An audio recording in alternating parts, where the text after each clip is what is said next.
네, 한 주간 동안 잘 지내셨습니까? 설 명절 잘 보내셨죠? 저도 설날 때 너무 많이 먹어서 살이 좀 많이 찐 것 같아요. 여러분들 보니까 더 많이 드신 것 같아요. 기름지신 분도 계시고 그러신데, 네, 한 주간 동안 여러분이 보고 싶었고 어디에 있든지 우리 사랑나무 교회가 늘 생각났습니다. 오늘은 우리가 요한복음에 나타나는 예수님의 7가지 표적 사건을 우리가 계속 나누고 있는데 6번째 시간입니다. 나면서부터 앞을 못 보는 소경이 눈을 뜨게 된 실로암 연못가에서 눈을 뜨게 된 이 사건을 가지고 우리가 함께 말씀을 나누려고 합니다. 요한복음에 나타나는 표적은 이 사람이 어떤 기적을 경험하고 안진병이가 일어나고 어떠한 놀라운 이 기적이 중심이 아니고 이 표적, 이 기적 뒤에 숨겨 있는 예수님께서 자신을 드러내고자 하시는 하나님의 사인이 있어요. 예수님의 계시가 있다라는 거죠. 그냥 병 나은 거에 집중하는 것이 아니고요. 이 사건을 통해서 어떤 기적이 일어나는 것에 집중하는 것이 아니고 이 사건을 통해서 뭔가 예수님의 자신을 드러내고자 하시는 예수님의 자기 계시의 사인이 있다라는 거예요. 그 사인을 알아내는 것이 더 중요하다라는 것이죠. 오늘 이 실로암 소경이 예수님께서 진흙을 이겨서 그의 얼굴에 바르고 그의 장님이었던 그의 눈이 뜨게 된 이 사건에 집중하는 것이 아니고요. 이 사건을 통해서 예수님은 무엇을 말씀하고 계시는가? 예수님의 자기 계시의 그런 사인들을 우리가 함께 말씀을 통해서 은혜를 나누기를 바랍니다. 어떤 목사님이 성도의 집에 초청을 받았대요. 아마 신방 때문에 초청을 받았던 것 같아요. 그 집에 들어갔는데 딸 아이가 있었나 봐요. 그 딸 아이가 목사님을 반겨주더래요. 근데 인사를 할 때부터 이 딸 아이가 손에 뭔가를 들고 있는 거예요. 인형을 들고 있는데 그 인형을 누가 봐도 못생겼고 제대로 된 인형이 아니었나 봐요. 팔이 부러져 있고 다리가 부러져 있고 옷은 너덜너덜해지고 얼굴도 좀 눌려 있고 그런 못생긴 인형인데 이 딸아이가 이 인형을 꼭 품고 있는 거예요. 식사를 하고 대화를 나누는데 그때까지도 이렇게 못생긴 인형을 계속 품고 있는 거였답니다. 그래서 목사님이 질문을 했대요. 이 아이에게. 얘야, 너는 그렇게 못생긴 인형을 왜 그렇게 꼭 품고 있니? 그랬더니 이 아이가 대답했다고 합니다. 목사님, 저는 제 방에 있는 많은 인형 중에서 이 인형이 제일 좋아요. 왜 그러니? 그랬더니 이 아이가 하는 말이 이 인형은 저 말고는 아껴줄 수 있는 사람이 아무도 없어요. 이렇게 대답했대요. 이렇게 못생기고 팔다리가 부러져 있고 뭐 눈도 없고 제대로 생기지 않은 이 인형을 아껴줄 수 있는 사람이 저밖에 없다라는 거예요. 아마 그럴 겁니다. 대부분의 아이들은 이 인형을 다 내팽개치고 버릴 겁니다. 못생겼기 때문에. 근데 이 아이는 그렇게 못생긴 인형을 소중하게 여기고 가장 아끼는 보물처럼 늘 품고 다녔다라는 거예요. 자기 외에는 아껴줄 수 있는 사람이 없기 때문에. 어쩌면 우리의 인생도 마찬가지 아닐까요? 주님 아니고서는 우리를 아껴줄 수 있는 분이 누가 있어요? 예수님 아니고선. 우리의 아내도 우리 남편도 우리 자식들도 마찬가지죠. 나 아니고선 아껴줄 수 있는 사람이 어디 있습니까? 그 어디에도 없습니다. 여러분, 장애가 있다라는 것, 앞을 못 본다고 하는 것, 이것이요 우리에게 같은 의미로 다가오지 않을까요? 오늘 요한복음 9장에도 장애를 가지고 태어난 한 사람의 이야기가 나옵니다. 이 사람은 태어날 때부터 장애를 가졌습니다. 그 누구도 이 사람에게 관심을 갖지 않았을 거예요. 귀하게 여김을 받지 못했던 그런 사람이었다라는 것이죠. 예수께서 이 사람을 보시고 태어날 때부터 앞을 못 보는 장님으로 태어난 이 사람을 보시고 땅에다가 침을 뱉으시기 시작합니다. 땅에다가 침을 뱉으시고 그 진흙을 이겨서 그의 눈에 발라줬다는 이야기죠. 그리고 너는 연못에 가서 씻으라. 그래서 이 사람이 연못에 가서 씻었더니 자기의 눈이 밝아졌다라는 이런 이야기입니다. 오늘 요한복음을 우리에게 전해준 이 요한은요, 이 기적을 요한복음 9장 6절과 7절에서 문장 2개로 표현하고 있습니다. 예수가 진흙을 이겨서 눈에 발라주고 가서 씻으라고 그랬다. 가서 씻었더니 내가 나았다. 6절과 7절에서 딱 2절만 이것을 설명하고 있어. 이 사건에 대해서. 이 2줄짜리 사건을 이 요한은 요한복음 9장 전체에 걸쳐서 이야기하고 있습니다. 딱 2줄짜리 사건인데, 간단한 사건인데요. 이 사건에 대한 이야기들을요, 9장 전체에서 밝혀내고 이야기하고 있다는 거예요. 요한복음은 여러분 21장으로 구성되어 있습니다. 우리가 쉽게 생각하면 여러분 신문을 보는데 신문의 지면이 21개의 면으로 구성되어 있다고 생각해 보세요. 그 가운데 21개의 면이 신문 속에서 한 개 면을, 한 개 페이지 전체를 이 사건, 이 이야기만 다 할애했다면 굉장히 비중이 높은 거죠. 굉장한 특종으로 다루고 있는 사건이기 때문에 한 개 페이지 전체를 다 할애했다라는 것입니다. 여러분 신문은요, 발행 목적이 분명합니다. 요한복음의 저장 목적을 요한은요, 요한복음 20장 31절에서 이렇게 설명합니다. 우리 함께 읽어볼까요? 시작. 오직 이것을 기록함은 너희로 예수께서 하나님의 아들 그리스도이심을 믿게 하려 하며 또 너희로 믿고 그 이름을 힘입어 생명을 얻게 하려 함이니라. 이렇게 말하고 있어요. 요한복음을 쓴 목적이 무엇이냐면 너희로 예수님께서 하나님의 아들이심을 믿게 하게 하기 위해서 요한복음을 썼다라고 그러고 있는 거예요. 그리고 이것을 믿음으로 너희가 생명을 얻게 하려고 내가 요한복음을 기록했다라고 요한복음의 기록 목적을 밝히고 있는 거예요. 이 목적을 향해서 요한복음이라는 신문은요, 21개 페이지를 할애하고 있는 거예요. 이 목적을 독자들에게 전달하기 위해서. 근데 그 가운데 한 개의 페이지를 이 사건 전체를 할애하기 위해서, 보도하기 위해서 할애했다라는 것은요, 이 사건이 굉장히 특종으로 다루고 있다라는 것을 의미한다라는 것이죠. 여러분 사실 사건의 내용은 2줄밖에 안 되는데 이 2줄밖에 안 되는 사건의 내용보다 더 중요한 것이 이 사건이 보여주고 있는 것이 무엇이냐, 장님 이야기를 가지고 장님이 눈 뜬 것을 가지고 본다는 것이 무엇이냐, 눈을 뜬다고 하는 것이 무엇이냐, 이것을요 9장 전체에서 계속 이야기하고 있다는 거예요. 우리가 본다라는 말을 사용하는데요, 그 말에 대한 본질적인 의미가 무엇인가를 이 요한복음 9장은 이 2줄짜리의 사건을 통해서 9장 전체에서 밝혀내고 있다는 것입니다. 여러분 본다라는 말이요, 단순하게 눈으로 본다 이런 것만을 뜻하고 있는 것이 아닙니다. 심층적인 의미가 이 본다라는 말 속에 담겨져 있어요. 우리가 예를 들면 나 친구 보러 갔다 올게 이런 말은 무엇입니까? 친구를 만나고 친구와 대화하고 뭐 놀고 온다 이런 의미까지 본다라는 말 안에 다 포함되어 있는 거예요. 우리 애 좀 봐줘 이 말은 무엇입니까? 우리 애 좀 돌봐줘, 우리 애 좀 맡아줘 이런 뜻이 담겨져 있죠. 또 나 좀 봐줘 이런 말은 어떤 의미입니까? 내 형편과 내 처지를 좀 이해해줘 이런 말이 담겨 있는 거예요. 나 지금 신문 보고 있어, 나 지금 책 보고 있어 이런 말은 무엇입니까? 그냥 눈으로 사물을 본 것이 아니고요, 그 신문과 그 책을 머리로 이해하고 있다는 것을 의미하는 거예요. 그냥 본다라는 것은, 즉 본다라는 것은 그냥 시각적으로 눈으로 한번 본다 이런 의미가 담겨 있는 것이 아니고요, 여러 가지 심층적인 의미가 담겨 있다라는 거죠. 요한복음은요, 이 9장 사건은 장님의 눈뜬 보게 된 사건을 가지고 여러 가지 영적인 각도로 심층적인 의미에서 본다라는 것이 무엇인가를 해석하고 설명하고 있다는 것이죠. 여러분, 자, 이야기가 시작되는 부분에 날 때부터 장님이 있습니다. 그 사람을 보면서 똑같은 장님을 보는데요, 보는 시각이 다릅니다. 예수님의 제자들은 이렇게 질문합니다. 예수님, 이 사람이 눈먼 사람으로 태어났는데 이 사람이 눈먼 사람으로 태어난 것이 누구의 죄입니까? 이 사람의 죄입니까? 아니면 부모의 죄입니까? 이렇게 질문하기 시작합니다. 유대인의 생각으로는요, 이 사람이 병에 걸리거나 장님이 된 거는 이 사람이 뭔가 죄를 지었기 때문에 이렇게 장님이 되고 병에 걸렸다라는 생각이 유대인들의 생각이었어요.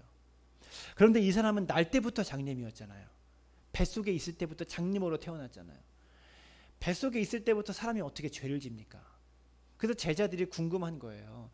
이 사람이 장님이 된 것이 부모의 죄 때문입니까? 아니면 이 사람이 죄를 지었기 때문에 장님이 된 것입니까? 질문한 것이죠. 당시 유대인의 학파 중에서도요, 이런 사람들이 있었어요. 뱃속에서부터 죄를 지을 수가 있다라고 생각했던, 그런 신학적으로 생각했던 사람들이 있었어요. 그러니까 제자들이 굉장히 신학적인 질문을 던지고 있는 거예요. 그 사람들은 야곱과 에서 이야기를 예를 들면서 이 야곱과 에서가 뱃속에서부터 다투고 나왔잖아요. 그렇기 때문에 모태에서도, 어머니 태중에서도 사람은 죄를 지을 수 있다라고 생각했던 사람들이 있었어요. 신학적인 질문을 던지고 있는 거예요. 예수님, 이것이 지금 이 시대에 신학적인 아주 그냥 논쟁이 되는데 예수님 어떻게 생각하십니까? 라고 질문하고 있는 거죠. 굉장히 난감한 질문을 예수님께 하고 있는 거예요. 근데 여러분, 장님을 보면서 이 예수님의 제자들은 저 장님은 누구 때문에 장님이 된 것인가, 이것을 바라봤는데요. 예수님은 뭐라고 대답하십니까? 예수님의 눈은 달랐습니다.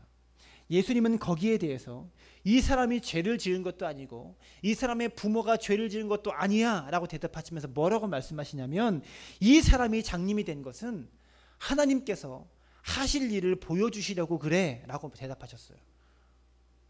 이 사람이 장님으로 태어난 이유는 하나님께서 하실 일을 이 사람을 통해서 보여주시고자 하는 것이야, 이렇게 대답하고 있다는 것입니다. 여러분, 예를 들면 우리 주변에 가난하게 사는 사람, 힘들게 사는 사람이 있습니다. 우리가 작년에 연탄바다를 할 때도 그 판잣집에서 홀몸으로 살아가시면서 연탄불을 겨우 가시는 그런 어르신들을 보면서 여러분 어떤 마음이 드셨습니까? 무엇을 보셨습니까? 그분들을 보면서 가난을 보았죠. 가난을 보면서 우리는 이렇게 생각할 수 있습니다. 저 사람이 가난한 것이 왜 저렇게 가난할까? 저 사람이 저렇게 고난당하는 것이 왜 저렇게 고난을 당할까? 그 가난의 현장을 보면서 여러 가지를 보고 있다고요. 저 사람 부모의 죄인가? 저 사람이 어떤 잘못을 했기 때문에 저 사람이 가난한가? 아니면 집안 가문 대대로 내려오는 뭔가 문제가 있기 때문에 저 집안이 저렇게 가난한가? 이런 것들을 본다고요. 이것이 우리의 눈입니다.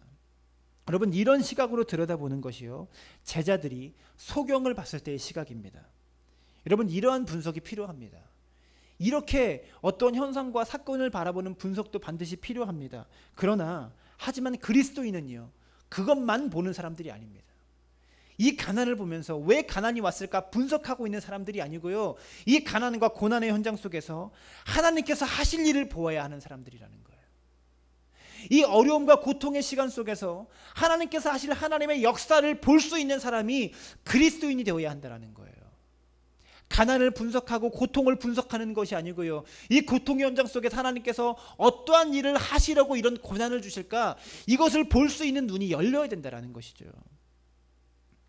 이 말씀을 예수님께서 하시면서 무슨 말씀을 하시냐면, 우리는 나를 보내신 이의 일을 낮 동안에 해야 돼 라고 말씀하십니다. 이게 9장 4절에 나왔습니다. 다 같이 한번 읽어볼까요? 시작. 때가 아직 낮음에 나를 보내신 이의 일을 우리가 하여야 하리라. 밤이 오리니 그때는 아무도 일할 수 없느니라. 여러분, 낮 동안에 라는 말은요, 우리가 아직 살아있을 동안에, 이런 의미입니다. 나를 보내신 분은 하나님이십니다. 이 말은 무엇입니까? 우리가 살아있을 동안에 우리는 하나님의 일을 해야 돼 라고 말하고 있는 거예요. 여러분, 예수님께서 장님에게 눈에 진흙을 발라준 다음에 너 연못에 가서 씻어라 라고 말씀하셨어요. 여러분, 근데요, 이 예수님께서 눈에 진흙을 바르신 곳에서 이 연못까지는 한 3km 정도의 거리가 있었습니다. 이 실로암 연못까지는. 그러니까 안 못 보는 장님이 눈에 진흙을 이렇게 발라 있으니까 찝찝했겠죠. 그 안 못 보는 장님이 3km 되는 거리를요, 걸어서 동네를 헤집고 다니면서 그 실로암 연못까지 어떻게 간 거예요. 근데 참 재밌는 것은요, 7절에서는요 그 연못의 이름이 실로암이라고 하는데 그 연못 이름의 뜻을 밝혀주고 있어요. 7절을 다 같이 읽어볼까요? 시작. 이르시되 실로암 못에 가서 씻으라 하시니 실로암은 번역하면 보냄을 받았다는 뜻이라. 이렇게 말하고 있습니다. 여러분, 이 말이 성경에 써 있어요. 장님이 눈뜬 사건을 이야기하는데 실로암 연못에 가서 씻었더니 눈을 뜨게 되었다라고 말하는데요, 그 실로암 연못의 뜻을 이야기해주고 있다는 거예요. 그 실로암 연못의 뜻이 무엇입니까? 보냄을 받았다라는 뜻이라고 설명하고 있어요. 이 말은 무엇입니까? 이 장님이 소경이었는데요, 여러분, 실로암 연못에서 눈을 뜬 것입니다. 이 말은요, 눈을 뜬다는 것은 무엇이냐면 하나님께서 보냄 받은 곳으로 나아가는 것이다라고 말하는 거예요. 영적으로 눈을 뜬 사람은요, 하나님께서 보내시는 곳을 향해서 가는 사람들입니다. 눈을 뜬 사람은요, 하나님의 소명을 알고 하나님께서 우리에게 주신 사명을 알고 그 하나님께서 보내시는 곳을 향해서 달려가는 사람이 눈을 뜬 사람이라는 거예요. 그리고 그곳을 향해서 달려가기 위해 하나님께서 하시는 그 일을 이루기 위해 낮 동안에 살아있을 동안에 그 일을 하는 사람이 눈뜬 사람이야 라고 설명하고 있다는 거예요. 여러분, 눈뜬 사람이 누구입니까? 하나님께 보냄받은 곳을 향해서 나아가는 사람이 눈뜬 사람입니다. 우리 사랑하는 성도님들이 예수로 말미암아 영적인 눈을 뜨게 되어지면요, 하나님께서 보내시는 곳을 향해서 나아가게 됩니다. 여러분, 이런 사람이 되었으면 좋겠습니다. 우리가 잘 부르는 복음성가 중에서 여러분 실로암이라는 찬양이 있어요. 잘 아시죠? 어두운 밤에 캄캄한 밤에 새벽을 찾아 떠난다. 종이 울리고 닭이 울어도 내 눈에는 오직 밤이었소. 여러분, 우리가 잘 부르는 찬양입니다. 근데 이 찬양에서 말하기를 눈먼 사람에게는요, 닭이 울어도 아직 밤입니다. 종이 울려도 아직 밤인 거예요. 하나님에 대해서 아직 눈 뜨지 못한 사람은요, 영적인 눈을 뜨지 못한 사람은 낮의 시간이 되어도 아직 밤을 살고 있는 사람이에요. 하나님께서 나를 어디로 보내셨는지를 알지 못하는 사람은요, 밤을 살고 있는 사람이고요. 어디로 보내셨는지를 알아도 낮 동안에 살아있을 동안에 그곳을 향해서 가기 위해서 일하지 않는 자들은요, 아직 소경이라고 말하고 있다는 거예요. 여러분, 그 노래 중에 보면요, 우리가 처음 만난 그때는 차가운 새벽이었어. 주님 마음속에 여명이 있음을 나는 느낄 수가 있었어. 이렇게 말하잖아요. 처음 만난 그때가 새벽이었다. 아직 눈 뜨지 못한 그때였다. 그런데 주님 안에 밝은 빛이 있음을 내가 깨닫게 되었다. 알게 되었다라고 말하고 있는 거예요. 예수님 안에 여명이 있다. 예수님을 통해서 내 눈을 뜨게 되고 내 눈이 밝아지는구나.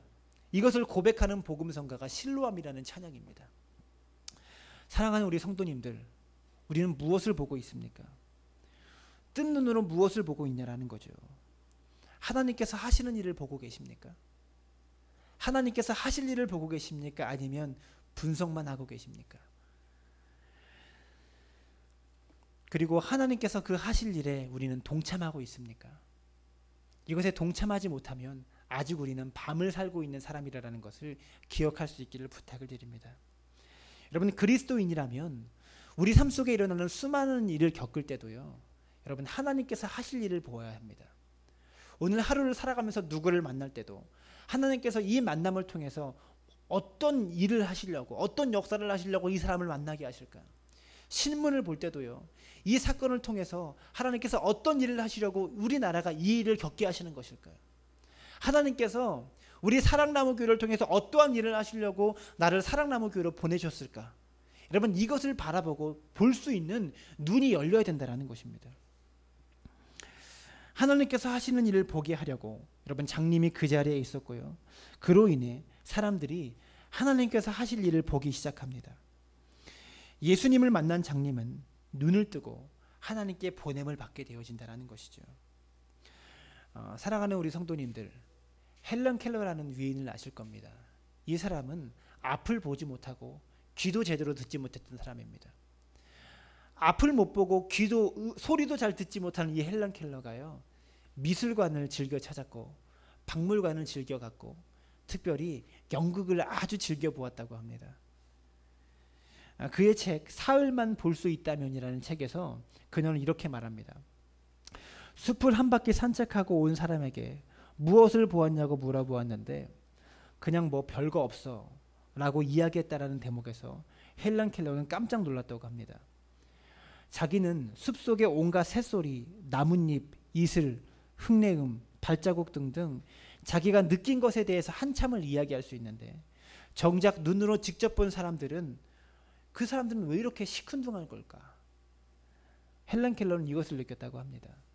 눈이 보인다고 더 많은 것을 볼 수 있는 것은 아니라는 것을 말해준다는 거예요. 하나님께서 우리의 영적인 눈을 뜨게 해주셔야 여러분, 하나님께서 창조하신 자연이 보이는 겁니다. 하나님께서 우리의 영적인 눈을 뜨게 해주셔야 우리의 삶 가운데 역사하실 하나님의 역사를 볼 수 있다는 것이죠. 이것을 볼 수 있는 영적인 눈을 떠지는 여러분들 되어지기를 부탁을 드립니다. 여러분, 그리고 장님이 눈 뜬 사건을 보면서 사람들이 놀라기 시작합니다. 저 사람이 장님이었는데 아까 그 장님 맞아? 그리고 사람들이 아니야, 비슷한 사람일 거야, 좀 비슷하게 생긴 사람일 거야 라고 수군대기 시작하는 거예요. 그때 이 장님이 내가 바로 그 사람이요 라고 대답합니다. 그러면서 사람들이 깜짝 놀라게 되죠. 그리고 질문합니다. 당신 어떻게 눈을 뜨게 되었어? 어떻게 눈을 뜨게 되었느냐라고 질문해요. 그 질문이 10절에 나옵니다. 다 같이 읽어볼까요? 시작. 그들이 묻되 그러면 내 눈이 어떻게 떠졌느냐. 여러분, 이것이 9장에서 두 번째로 던지고 있는 질문입니다. 이 사람이 어떻게 대답합니까? 예수라는 사람이 진흙을 이겨서 내 눈에 바르고 실로암 연못에 가서 씻으라고 했다. 그랬더니 고침받았다. 보게 되었다. 예수라는 사람이 시키는 대로 했더니 내가 보게 되었다라고 말하고 있다는 거예요. 어떤 대답입니까? 예수님 때문에 내가 고침받았어. 예수님 때문에 내가 병 나음 받았어. 예수님 때문에 내가 눈 뜨게 되었어라고 대답하고 있다는 거예요. 여러분, 우리는 예수님을 만나야 눈을 뜨게 됩니다. 우리가 영적인 눈이 뜨이기 위해서는요, 주님 만나야 하는 거예요. 예수님 만날 때요, 하나님께서 하실 일을 보게 되고요, 그 하실 일을 위해서 일하게 되고 헌신하게 되어집니다. 사람들은요, 하나님께서 하실 일을 보지 못합니다. 왜 그렇습니까? 예수님을 만나지 못했기 때문에 그래요. 그렇기 때문에 하나님의 하실 일을 보지 못하는 거예요. 그래서 어떠한 일을 볼 때마다 이게 하나님의 일인지 사단의 일인지를 구분을 못하는 것입니다. 저마다 자기가 주인이 된 삶을 살아가는데 여러분, 어떻게 하나님의 일을 볼 수 있겠습니까? 죄 때문에 사람들은요, 하나님을 알아볼 수 없다라는 거죠. 죄가 하나님과 사람 사이를 갈라놓습니다. 그리고 하나님을 알아볼 수 있는 영적인 눈을 이 죄가 멀게 만든다라는 거예요. 이 실로암 연못가에 여러분, 이 소경처럼 죄가 어두워져서 우리 눈을 가로막는 여러분, 이 소경과 같은 자가 된다라는 것이죠. 그래서 우리는 하나님을 볼 수 없습니다. 하나님께서 그런 죄인에게 당신을 직접적으로 드러내 보여주셔야지만 우리는 하나님을 볼 수 있다는 거예요. 그래서 예수님께서 이 땅에 사람이 되셔 오셨습니다. 우리는 예수님을 보고 그분을 알아가고 그분을 만날 때에만 하나님을 볼 수 있다는 것이죠. 여러분, 하나님을 어떻게 볼까요? 예수님을 어떻게 만날까요? 예수님을 만나는 여러 가지 방법들이 있을 겁니다. 어떤 분들은 꿈속에서, 환상 속에서 주님을 만난다고 해요. 기도 속에서 만난다고 합니다. 찬송 속에서도 만난다고 합니다. 여러분, 그러나요? 가장 확실한 방법, 예수님 만나는 가장 정확한 방법은 성경을 통해서 만나는 것입니다. 성경은요, 예수님께서 자신을 소개하신 예수님 소개책자입니다. 이 성경이 가장 정확하게 예수님 만나는 법이에요. 여러분, 기도를 통해서, 찬송을 통해서 이렇게 주님 만난다고 하는 사람들은요, 여러분, 때때로 자기 느낌대로 만납니다. 자기가 우울할 때는요, 나를 위로하시는 예수님만 만나요. 자기가 기쁠 때는요, 나를 기쁘게 하시는 예수님만 만나요. 느낌대로 만나는 거예요. 근데 성경은요, 예수님 당신을 계시하고 계신 소개책자라는 것이죠. 제일 확실한 만남은 성경 속에서 우리가 예수님을 만나는 것이라는 것을 기억할 수 있기를 부탁을 드립니다. 마지막으로 요한복음 9장에는요, 눈이 멀어 있는 사람들이 있는데 자기가 본다라고 착각하는 사람들이 있어요. 지금 앞못 보고 있는 소경인데 나는 잘 보고 있어, 모든 것을 다 볼 수 있는 눈이 있어라고 착각하는 사람들의 이야기가 나옵니다. 여러분, 세상에는요, 지금 눈 멀어 있는데 나는 본다라고 주장하고 있는 사람들이 많이 있습니다. 사람은 자기가 아는 것이 전부라고 생각합니다. 그래서 어떤 목사님이 이야기했어요. 제일 무서운 사람이 누구냐? 책 한 권 읽고 다 안다고 생각하는 사람이 제일 무섭대요. 그 사람하고는 대화가 안 된대요. 책 한 권 읽고 이 한 권에 나온 이론이 모두가 정답인 것처럼 생각하는 사람이 제일 무섭다고 합니다. 여러분, 자기가 보는 것을 사람은 전부라고 생각한다고 합니다. 예수님을 만나지 못하고 하나님을 알지 못해도 괜찮은 줄로 착각하며 살아갑니다. 그리고 그렇게 살아도 잘 살고 있는 줄 알아요. 자기가 죄인인 것도 알지 못하는 거예요. 그냥 그렇게 흘러가는 대로, 세월이 흘러가는 대로 살다 보면 내가 천국에 들어갈 수 있겠지라고 그냥 무책임하게 살아가는 사람들, 그런 그리스도인들이 너무나 많이 있다라는 거예요.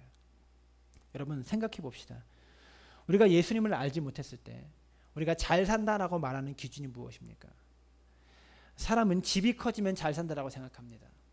차가 좋아지면 잘 산다고 생각하고요. 재산이 불어나면 잘 사는 인생처럼 생각합니다. 하나님이 없어도, 하나님을 볼 수 있는 영적인 눈이 없어도 여러분 내 인생의 주인이 누구인지 몰라도 내가 잘 살고 있는 줄로 생각해요. 그냥 그렇게 살아도 괜찮은 줄로 압니다. 여러분 그것만이 아니에요. 더 놀라운 것은 무엇이냐면 그렇게 사는 법을 다른 사람에게 가르쳐 주기까지 합니다. 소경의 소경을 가르쳐 주고 소경의 소경을 인도한다는 거죠. 여러분 닉 부이치치라는 사람을 아십니까? 이 사람은요 두 팔이 없고요 두 다리가 없어요. 몸통하고 얼굴만 있는 사람이에요. 이 사람이 한국에 방문했을 때 이 TV에 나오는 인터뷰에서 이런 말을 했습니다. 태어날 때부터 저는 팔다리가 없었어요. 제가 태어났을 때 간호사들은 모두 울었고 아버지는 신음했고 어머니는 저를 보고 싶지 않다고 했어요. 하지만 아버지는 닉은 아름답다. 신이 우리를 도울 거다라고 말씀하셨죠. 실수로 제가 태어난 게 아니라고 했어요. 어머니가 저를 받아들이기까지는 4개월이 걸렸어요. 저는 10살 때 삶을 포기하려고 했지만 지금은 행복해요. 가족의 소중함과 사랑으로 이겨내기 때문이에요. 우리는 언제 행복해질 수 있을까를 고민합니다. 어떻게 팔다리가 없는 제가 행복할 수 있을까요? 바로 가지지 못한 것들에 대해 화를 내지 않고 가진 것에 감사하기 때문이에요. 인생은 여정이라서 좋았던 순간이 있으면 나빠지는 때도 옵니다.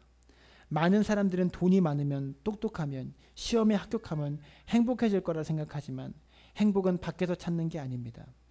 모두 실패하고 실패는 항상 교훈을 줍니다. 실패할 때마다 무언가를 배울 수 있으니 절대 포기하지 마세요. 인생의 소중한 것들은 절대 돈으로 살 수 없습니다. 이렇게 말하고 있더라는 거예요. 인생의 소중한 것들은 절대로 돈으로 살 수 없다라고 말하고 있다는 것이죠. 많은 것을 가졌다고 잘 사는 것이 아닙니다. 소중한 것은요 절대로 돈으로 살 수 없다는 것을 기억할 수 있기를 부탁을 드립니다. 우리가 잘 살려면 여러분 우리가 예수님 만나야 합니다. 구약 성경에 잘못된 것이 무엇입니까? 그렇게 선지자들이 와가지고 잘 사는 법을 가르쳐 줍니다. 하나님께서 선지자를 보내셔서 예언자들을 보내셔서 이스라엘 백성이 잘 사는 법을 그렇게 가르쳐 줘요. 근데 이 사람들이 그렇게 잘 사는 법을 들어도 듣지를 않아요. 너희가 죄악 가운데 돌아와야 된다. 너희가 이렇게 살아야 된다. 회개해야 된다. 그렇게 말해도요 이 사람들이 듣지를 않습니다. 심지어 하나님이 사람이 되셔서 이 땅에 오셔가지고 잘 사는 법을 직접 말씀해 주시고 가르쳐 주시는데도 사람들이 듣지를 못해요. 왜 그렇습니까? 자기가 아는 게, 자기가 보고 있는 게 정답이라고 생각했기 때문에 그래요. 내가 보고 있는 게, 내가 알고 있는 게 전부라고 생각했기 때문에 그렇게 수많은 구약의 예언자들의 말씀을 듣지 않고 예수님께서 직접 오셔서 말씀하시지만 그 말씀도 듣지 못하는 거예요. 예수님이 바리새인들에게 이야기합니다. 나는 세상을 심판하러 왔다. 못 보는 사람은 보게 하지만 자기가 본다라고 외치고 주장하는 사람들은 못 보게 할 것이다 라고 말씀하십니다. 여러분 9장 39절입니다. 우리 함께 읽어볼까요? 9장 39절 시작. 예수께서 이르시되 내가 심판하러 이 세상에 왔으니 보지 못하는 자들은 보게 하고 보는 자들은 맹인이 되게 하려 함이라 하시니. 이 말씀이 보여주시는 것처럼 장님은 눈을 뜹니다. 나는 보지 못합니다. 나는 알 수 없습니다. 나는 이렇게 무능한 사람입니다라고 고백하는 자들에게는요 눈을 뜨게 해주신다는 거예요. 하지만 나는 장님이 아니야. 나는 눈이 멀지 않았어. 나는 다 보고 있어라고 외치고 그렇게 살아가는 자들은요 여러분 도리어 눈이 멀게 할 것이라고 예수님께서 말씀하신다라는 거예요. 여러분 우리가 착각하면 안 됩니다. 보지 못하는 것이 많으면서 보고 있지 못하는 것이 많으면서 내가 다 보고 있는 줄로 착각하면 안 된다는 것이죠. 우리들 중에서도 내가 예수님을 만나고 하나님을 알지 못하는데 교회만 다닌다고 예수님을 만났다고 착각하고 있는 사람들이 많이 있습니다. 여러분 말씀을 마치려고 합니다. 예수님을 십자가에 못 박은 사람들은요, 다 착각하는 사람들이었습니다.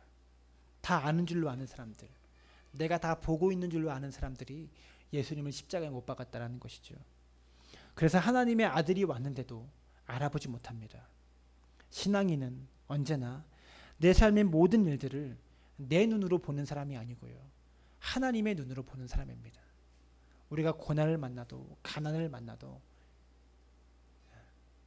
가만히 앉아서 이것을 분석하고 있는 사람이 아니고요, 하나님께서 하실 역사를 바라보고 주님께서 무엇을 하실까, 이 가난과 고난을 통해서 어떠한 역사를 일으키실까를 볼 수 있는 사람이 신앙인이고요, 그 역사를 이루기 위해서 낮 동안에 일하는 사람들, 노력하는 사람들을 신앙인이라고 하는 것입니다.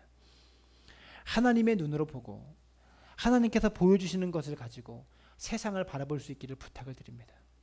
신문을 읽어도 누구를 만나도 하나님께서 보여주시는 것을 보고 생각하는 사람들이 되시기를 부탁을 드립니다. 저와 여러분이 하나님께서 보여주실 위대한 역사를 바라보고 그 일들을 감당해 나가는 우리 사랑하는 사랑나무 교회 성도들 되어주시기를 주님의 이름으로